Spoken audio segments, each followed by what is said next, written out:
টি-10 লিগে প্রথম ম্যাচ হারের পর নিজেদের সোশ্যাল মিডিয়ায় একটি ভিডিও প্রকাশ করেছে বাংলা টাইগার্স, যার ক্যাপশনে লেখা রয়েছে, অন্য গ্রহে ম্যাচ হারের পর টিম মালিকরা প্লেয়ারদের সাথে কেমন আচরণ করে।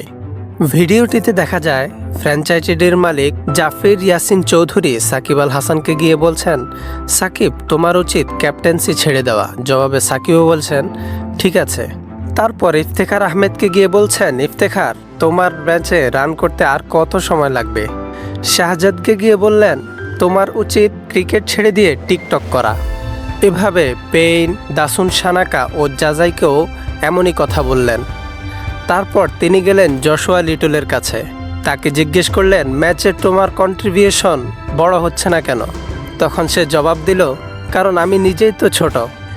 তারপর তিনি জাফির ইয়াসিন চৌধুরীকে কি বললেন সেটা আপনারা নিজেরাই ভিডিও থেকে শুনে নিন।